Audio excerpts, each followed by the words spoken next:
Hi YouTube, it's Kathy, and this is my weekly entertainment wrap-up for December 27th through January 2nd, so the first one including dates for 2021.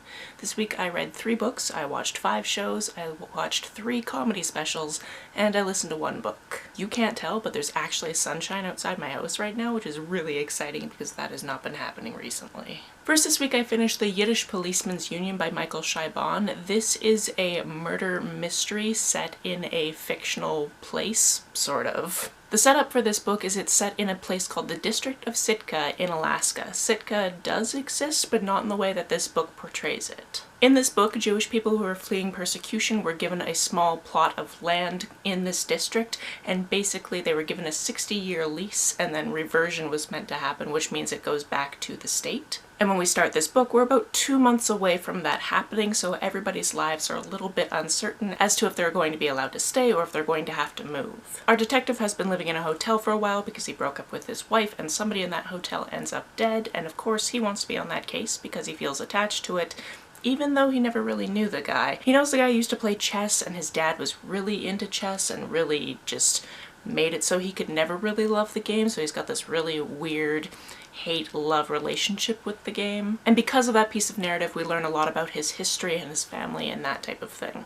That leads me into my first problem with this book. There were way too many characters in it, and it was really hard for me to keep them straight, especially because there seemed to be different people of slightly different Jewish faiths, and I either couldn't figure out or remember why certain people didn't like certain other people. As I read more and more and collect more and more data, I've come to find out that I don't really gel that well with overly political or overly religious texts, not because I feel like people shouldn't be political or religious, but just because I don't have the mind to grasp the fine details and then remember why things are happening a certain way. Next, I finished The Midnight Club by Christopher Pike. This is a book that takes place in a hospice for teenagers who obviously are going to die soon because that's what a hospice is. This book centers 5 characters who come together at midnight to tell stories. They can be erotic, they can be scary, they can be whatever they want to tell. There's one that never actually tells any stories, she just likes to listen to them. A large section of this book is taken up by their stories and then seeing how their stories actually intertwine with what's happening in real life.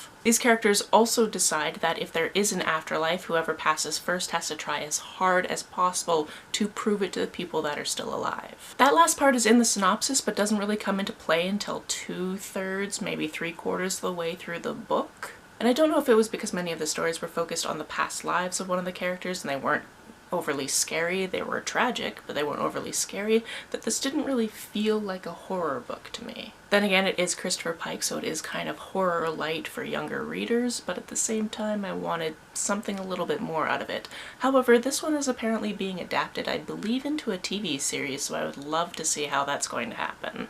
My last read of the year was I'll Be Home for Christmas by Mason Deaver. This is 1.5 of the I Wish You All the Best series. It's not really meant to be a series, but Mason went on record saying that if they thought of a story that actually fit with those characters, they would write that story, and that's what they did. In this continuation, Ben and Nathan have moved across country to Los Angeles, so Nathan can go to school. Ben isn't doing that because they don't feel like they want to at this point in their life, but they're in the same city together living apart because Nathan has to be in the dorms. Ben has decided for a Christmas gift that they are going to go home, pick up Nathan's dog Ryder, bring the dog back to Los Angeles, and the dog is actually going to live with them because obviously Nathan can't have it in the dorms, but at least he'll be able to see his dog all the time. If you've read the first book, you know that Ben has anxiety. Traveling in general is a big anxiety feature, but obviously traveling around the holidays is going to be much more hectic, and then the holidays in general are kind of a trigger for Ben to begin with, so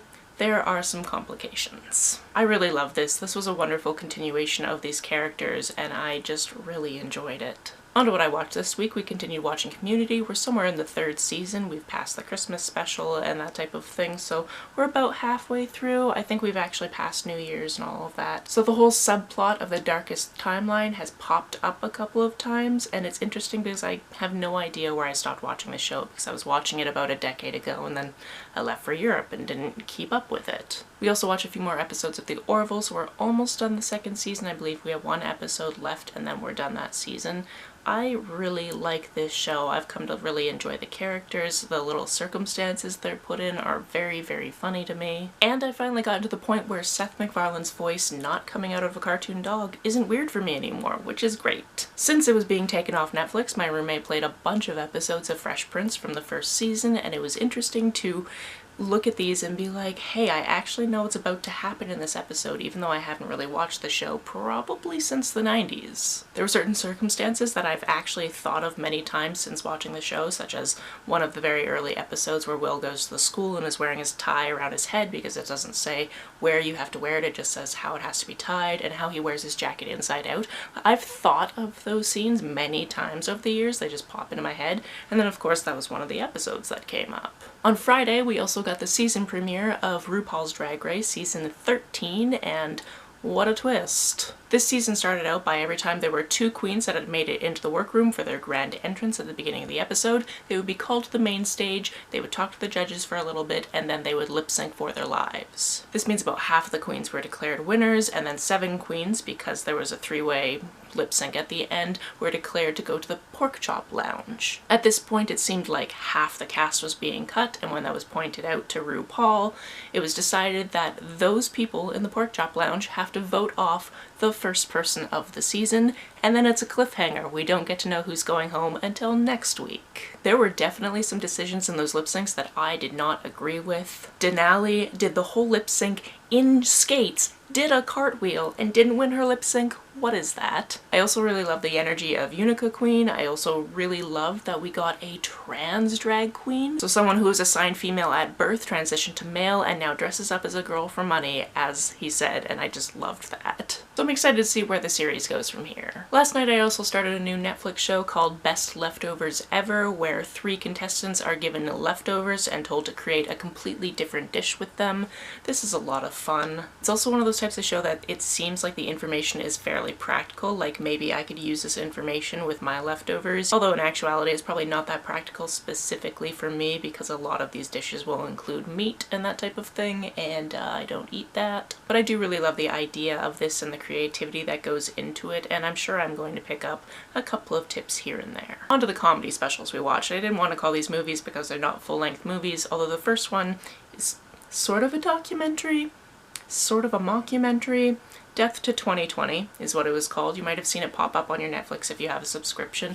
It has a lot of celebrities in it, and it was shot this year using actual footage that has happened from this year, and it's very funny. The way it's written is really hilarious, and then seeing some of these celebrities play these really strange or wonderful characters kind of narrating what happened over the year, I very much enjoyed it for that. We then watched the Best of Stand-Up 2020, so we got to see probably 20 different comics and just some specials that came out this year. There were some that some of us had seen before. For example, there's one from Kevin Hart that we had seen before that took place in his house, and we were all very jealous of this living room situation he had. And from that selection, I would almost watch every single one of those. There were a couple that didn't click with me. There were a couple that I was like, maybe this just wasn't the best part they could have selected to showcase, but it doesn't make me want to watch the comedy special. The one we did end up watching, though, was Leslie Jones, which was hilarious. She is a very, very funny lady. It is very, very raunchy,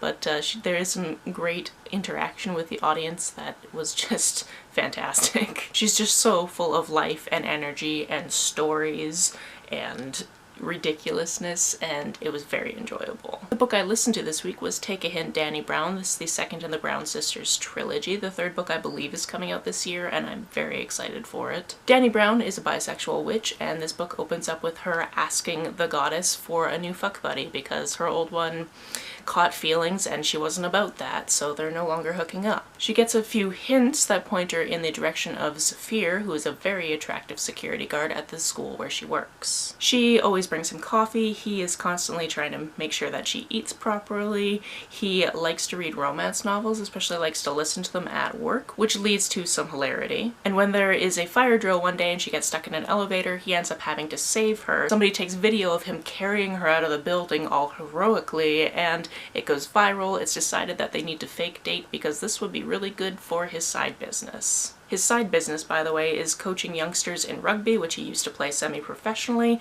and getting the toxic masculinity out of that culture, and I love it. This was cute, adorable, lovely, great side characters that I just very much enjoyed. This is everything that I want in a romance, and I can't wait to read more of her writing. That's it for this week. If you've read, watched, or listened to any of these, let me know about it down in the comments below. On the way down to the comments, if you hit that subscribe button, that would be very nice of you. If you don't feel like leaving a comment, but want to make sure that I know you were here, just leave me an emoji or a smiley face if you're on your keyboard. Some people have asked if there's a way to financially support this channel, so I set up a Ko-fi account, which is a digital tipping service. The link for that is down below, as well as the link to my PayPal and my Amazon wishlist in case you would like to buy me a book. You can like and share this as you see fit, and I will see you very soon. Bye!